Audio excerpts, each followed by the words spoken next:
ہماری دنیا بھی ایک عجیب و غریب جگہ ہے۔ اس کی کہانی بڑی دلچسپ اور حیرت انگیز ہے۔ علمی، سائنسی اور فنی میدان کے ماہرین مل جل کر اس رنگا رنگ دنیا کی تاریخ مرتب کریں تب کہیں جا کر اس کی قدیم تاریخ کے کچھ گوشے روشن ہو سکتے ہیں۔ اس میدان میں ہر نئی تحقیق ایک نئی کہانی کو جنم دیتی ہے۔ اس لیے دنیا کی تاریخ کا کوئی ایک باب بھی مکمل سمجھ کر بند نہیں کیا جا سکتا۔ یہ دنیا کا وجود میں آئی، اس کا حتمی فیصلہ ممکن نہیں ہے، لیکن اس کی عمر کا کھوج لگانے کے لیے ارضیات کے ماہر سائنسدانوں نے تحقیق کے میدان میں بڑی محنت کی ہے۔ مختلف روایات کے بعد آخری تحقیق اور مستند شواہد کے مطابق یہ دنیا 470 کروڑ سال پہلے وجود میں آئی۔ شروع میں یہ دنیا گرم گیسوں اور گرد کا گھومتا ہوا مجموعہ تھی۔ آہستہ آہستہ کئی لاکھ سال میں ٹھنڈی ہوئی۔ اس دوران ایک وقت ایسا بھی آیا جب دنیا میں 60,000 سال متواتر بارش ہوتی رہی۔ اس کی وجہ سے دنیا کافی ٹھنڈی ہو کر آج کل کے درجہ حرارت پر آ گئی۔ گیسوں کا یہ مجموعہ آہستہ آہستہ مادے کی شکل اختیار کر گیا اور اس کی اوپر کی سطح پر ایک مٹی کا خول بن گیا۔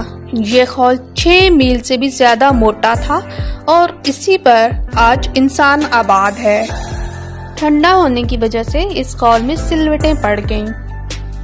اسی وجہ سے اس کے کچھ حصے اونچے اور کچھ حصے نیچے ہو گئے۔ اونچے حصے پہاڑ اور نیچے حصوں میں پانی جمع ہو کر سمندر بن گئے۔ خیال کیا جاتا ہے کہ شروع میں یہ کرۂ ارض ایک وحدت کی شکل میں تھا، یعنی ایک ہی وسیع و عریض عرض خطا کی صورت میں تھا۔ اس کے آس پاس سمندر تھا۔ آتش فشاں پہاڑوں کے پھٹنے سے یہ زمین 2 حصوں میں بٹی، بعد میں مزید ٹوٹ کر خطوں میں بٹ گئی، جن کو بعد میں بڑے بڑے براعظموں میں تقسیم کر دیا گیا۔ آج بھی نقشہ دیکھیں تو نظر آتا ہے کہ کس طرح شمالی اور جنوبی امریکہ کا مشرقی ساحل افریقہ کے مغربی ساحل کی ساخت میں فٹ ہوتا نظر آتا ہے۔ یہ امر اس بات کا ثبوت ہے کہ اس طرح کی زمین پہلے آپس میں جڑی ہوئی تھی، مگر سمندر کے پانی نے جدائی ڈال کر اس کو الگ الگ کر دیا۔ اس دوران اگرچہ سمندروں میں پانی کی مقدار نہیں بدلی، لیکن ان کی حدود میں فرق آتا رہا۔ براعظم اپنی جگہ سے سرکتے رہے، ایک سال میں 1 انچ کی رفتار سے کئی بار آپس میں ٹکرائے، اور اس ٹکرانے کی وجہ سے نئے پہاڑی سلسلے زمین پر اور سمندر کی تہوں میں وجود میں آتے رہے۔ یہ ساری تبدیلیاں کروڑہ سال کے عرصے میں آہستہ آہستہ رونما ہوئیں۔ زندگی کے نشان۔ اس دنیا کی آدھی زندگی بیت گئی، مگر یہ دنیا جاندار چیزوں کے وجود سے محروم رہی۔ آخر زندگی کو اس ویران دنیا پر رحم آیا۔ اس نے اپنے اظہار کے لیے مختلف وسیلے اختیار کیے۔ چنانچہ کہتے ہیں کہ متواتر بجلی کی چمک اور فضائی بخارات نے مل کر ایسا کیمیائی ملغوبہ بنایا جو ہزاروں کروڑوں سال کے بعد یہاں پر پہلا سیل تیار کرنے میں کامیاب ہوا۔ اس لائف سیل سے اس دنیا میں زندگی کی بنیاد پڑی۔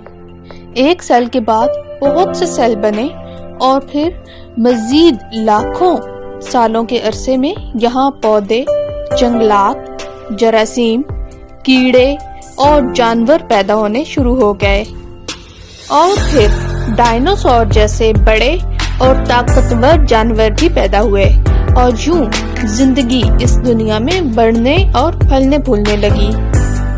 پہلا انسان۔ مذکورہ بالا بے شمار چیزوں کی پیدائش کے باوجود اس وقت تک اس دنیا میں حضرت انسان کا نام و نشان تک نہ تھا۔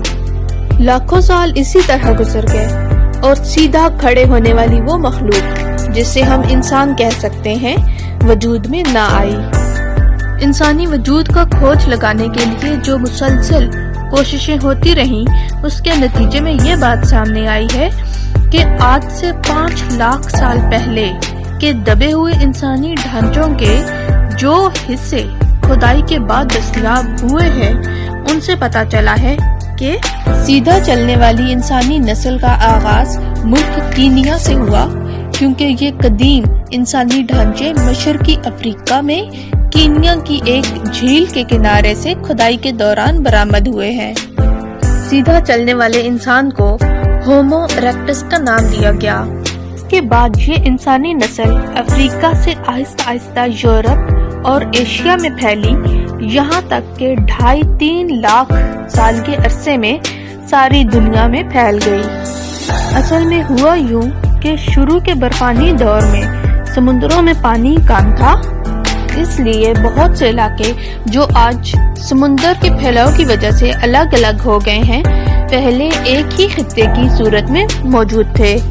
اس طرح اس وقت تو اس دنیا کا نقشہ ہی مختلف تھا۔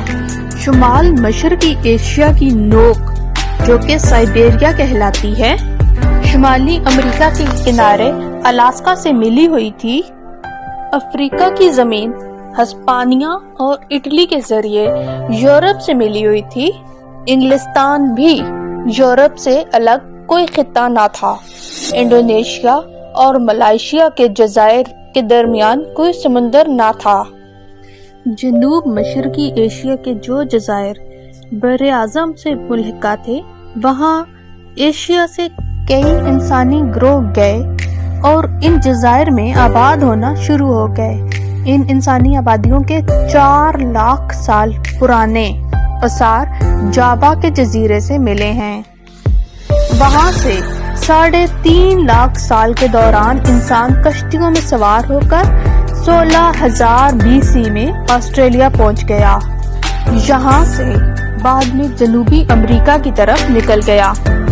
اسی طرح شکار کی تلاش میں کئی گروہ سائبیریا سے الاسکا پہنچ گئے اور اس طرح 30,000 BC میں امریکہ میں آباد ہونا شروع ہو گیا، جبکہ کچھ ماہرین کا خیال ہے کہ امریکہ کی آبادی 12,000 BC میں شروع ہوئی۔ آج دنیا کے بہت سے مقامات پر کھدائی کے دوران انسانی ڈھانچے برآمد ہوئے ہیں، اور یہ ڈھانچے جنوبی افریقہ سے لے کر یورپ، ایشیا، چین، پاکستان، ہندوستان اور جاوا تک پائے گئے ہیں۔